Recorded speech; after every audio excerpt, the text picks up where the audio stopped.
বন্ধুরা, গৃহপ্রবেশ ধারাবাহিকের আজকের পর্বে দেখানো হয়েছে ডোনা মোহনাকে বলে, যাও মোহনা যাও, সেবন্তী রায়ের মন পটিয়ে নাও। এরপরেই দেখা যায় মোহনা আসে আদির মায়ের মন পটাতে। মোহনা ড্রয়িং রুমে এসেই ন্যাকা কান্না কাঁদতে থাকে। স্বাভাবিকভাবেই ছোট কাকিমণি মেজ কাকিমণি মোহনার কাছে ছুটে আসে। সবাই মোহনার থেকে জানতে চায় তার কি হয়েছে। মোহনা কাঁদতে কাঁদতে বলে, কি আর হবে বলো, যার মুখ চেয়ে এই বাড়িতে আছি সেই তো আমার দিকে ফিরে দেখছে না। মোহনার ন্যাকা কান্না দেখে শুভ মনে মনে বলে, হঠাৎ করে মোহন এমন কাঁদছে কেন, ওর উদ্দেশ্য কি, কি চাইছে ও? আদির মা ড্রয়িং রুমেই বসেছিল। আদির মা মোহনাকে বলে, মোহনা আমার কাছে এসো। মোহনা গিয়ে আদির মায়ের পাশে বসে।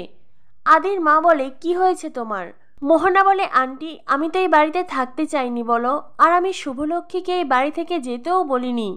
আমি তো এই বাড়িতে আছি তোমাদের কথাই, তোমরা সবাই চেয়েছিলে তাই। আর আমার দাদা আমাকে এই বাড়িতে রেখে গেছে। আয়ানের সন্তানের জন্যই তো আমি তোমাদের সাথে আছি। কিন্তু দেখো, আয়ান নিজেই আমার দিক থেকে মুখ ফিরিয়ে নিয়েছে। এই বলে মোহনা আদির মায়ের কাঁধে মাথা রেখে ভ্যাভা করে কাঁদতে থাকে। শুভ তখন মোহনার উদ্দেশ্য বুঝে যায়। শুভ মনে মনে বলে, ও আচ্ছা, তার মানে তুমি মায়ের মন পটাতে চাইছো। আদির মায়ের তখন শুভর কথা মনে পড়ে। আদির মা বেশ উদাস হয়ে যায়, তার চোখে জল ছলছল করে। সেবন্তী মনে মনে ভাবে, না জানি শুভটা কোথায় আছে। এই অবস্থাতে তো আমাদের সবচাইতে বেশি ওর পাশে থাকা দরকার ছিল। আর মেয়েটা এখন একলা আছে।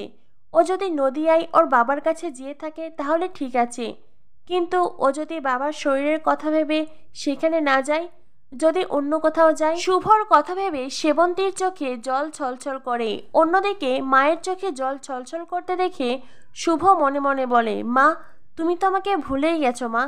তুমি মোহনার একলা থাকার কথা শুনে এতটা কষ্ট পাচ্ছ, অথচ আজ আমি তো সবচাইতে বেশি একা। তখনই সেখানে আসে আকাশ। মোহনাকে কাঁদতে দেখেই আকাশ বলে, মোহনা কি হয়েছে, কাঁদছিস কেন? আকাশ আসতেই বাড়ির সবাই দাঁড়িয়ে যায়। সবাই ভয়ে যেন কাঁপতে থাকে। আকাশ মোহনাকে বলে, কি হয়েছে, এরা কি তোকে মানসিক টর্চার করছে?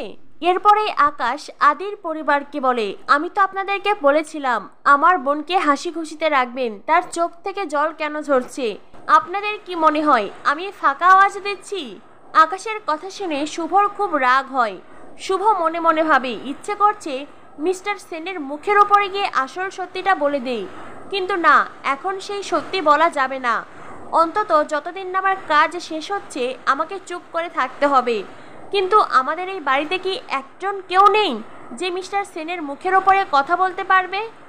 আকাশ তখন আদির পরিবারকে বলে, আমি চাইলে আপনাদের কোম্পানি আপনাদের বাড়ির মান সম্মান ধুলোয় মিশিয়ে দিতে পারি। তখনই বাহির থেকে একটা আওয়াজ আসে, মিস্টার সেন আপনার এত বড় সাহস, আপনি আমার পরিবারকে থ্রেট করছেন?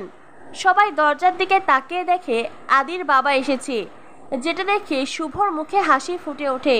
শুভ মনে মনে ভগবানকে ধন্যবাদ জানাই আর বলে, সঠিক সময়ে বাবাকে পাঠিয়ে দিয়েছো ভগবান, তোমাকে অনেক অনেক ধন্যবাদ।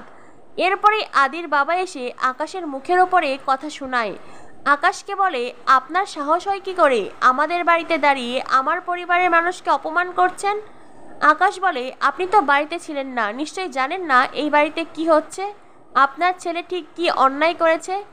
আদির বাবা বলে, আমি বাড়িতে ছিলাম না এইটা ঠিক, কিন্তু প্রত্যেকটা সময় পরিবারের প্রত্যেকটা আপডেট আমি নিয়েছি, আমি সবটাই জানি। তার আগে আমি আমার পরিবারের সাথে কথা বলে নেই, তারপর আপনাকে দেখছি। আকাশ বলে, ঠিক আছে, আপনি যান, আপনার পরিবারের সাথে কথা বলুন, সেটাই বরং ভালো হবে। আর আমিও আমার বোনের সাথে কথা বলি, বাকি হিসেব না হয় তারপরেই নেব। এরপরেই দেখানো হয় আদির বাবা পরিবারের প্রত্যেককে বলে, শুভই বাড়ি ছেড়ে চলে গেল, এই বাড়ির লক্ষ্মী ছাড়া হলো, সেটা কি করে? তোমরা এতজন মানুষ কেউ শুভকে আটকাতে পারলে না? শুভ তো সবসময় আমাদের সংসারকে আগলে রেখেছিল, এই বাড়িকে নিজের বাড়ি মনে করত। নদিয়ার বাড়িটা সবসময় শুভ সাজিয়ে গুছিয়ে রাখতো। আমরা তো বছরে একবার যেতাম জগদ্ধাত্রী পুজোর সময়, তখন তো তোমরা সবাই শুভ শুভ করতে, আর এখন মেয়েটাকে যেতে দিলে? মা মা তুমি থাকতে শুভ কি করে গেল? পরিবারের প্রত্যেকটা সদস্যের কাছে আদির বাবা জানতে চায়, তারা থাকতে শুভ কি করে বাড়ি ছেড়ে চলে গেল। কারোর কাছে কোনো উত্তর নেই। হঠাৎ করেই পুরবী বলে ওঠে, আসলে শুভকে সবাই যতটা মহান মনে করে, শুভ ততটা মহান নয়। তার স্বামী একটা ভুল করেই ফেলেছে। শুভ তো পারতো সবটা মেনে নিতে, কিন্তু রাগ দেখিয়ে চলে গেল। আমরা কেউ তার শুভকে যেতে বলিনি, শুভ নিজেই গেছে, আর এটাই ফ্যাক্ট। আদির বাবা বলে, হ্যাঁ ঠিকই বলেছ, এটাই ফ্যাক্ট। আর যদি তোমার স্বামী যদি তোমার চোখের সামনে অন্য একজনকে নিয়ে আসতো, আর সেই মেয়েটা যদি তোমার সামনে তোমার স্বামীর উপর অধিকার ফলাতো, তখন তুমি কি করতে? আদির বাবা পুরবীর মুখেও ঝামা ঘষে দেয়। আকাশ তখন বলে, আপনাদের ফ্যামিলির ড্রামা কি শেষ হয়েছে? দেখুন, আমি আপনাদের ফ্যামিলির ড্রামা দেখতে একদমই ইন্টারেস্ট নই। আমি শুধু বলতে চাইছি আমার বোন কেন কাঁদছিল। আপনাদের তো বলেছিলাম আমার বোন যাতে ভবিষ্যতে কোনো কষ্ট না পায়। আদির বাবা তখন আকাশকে বলে, সত্যি করে একটা কথা বলুন তো মিস্টার সেন, আপনার বোন সে কি নিজের ভবিষ্যৎ নিজে নষ্ট করেনি? বুকে হাত দিয়ে কথাটা বলুন। আমাদের পরিবারের লোকজন নেহাত ভদ্রলোক, তাই মুখের ওপরে আপনাকে সত্যিটা বলেনি। নিজেদের বাড়ির ছেলের দিকেই অভিযোগের আঙুল তুলেছে। কিন্তু এক্ষেত্রে আপনার বোন মোহনা, সেও কিন্তু অপরাধী। আকাশ বলে, ভুলে যাবেন না আমার বোন মোহনা একজন ডক্টর, সে আদিকে প্রাণে বাঁচিয়েছিল। আপনারা সেই সব কিছু ভুলে গেলেন? আদির বাবা বলে, না না, কিচ্ছু ভুলিনি। আমাদের ছেলে আদি তো তোমার বোনের পেশেন্ট ছিল, তাই না? তোমার বোন কেমন ডক্টর যে একজন ছেলের অসুস্থতার সুযোগ নিয়ে তার সাথে এমন সম্পর্ক গড়ে তোলে? কথাটা শুনে আকাশের মুখ পুরো চুপসে যায়।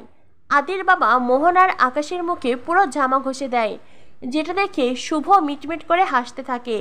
তো বন্ধুরা, কি হতে চলেছে গৃহপ্রবেশ ধারাবাহিকে? গৃহপ্রবেশ ধারাবাহিকের পরবর্তী আপডেট পেতে আমাদের সাথেই থেকো। ধন্যবাদ সবাইকে।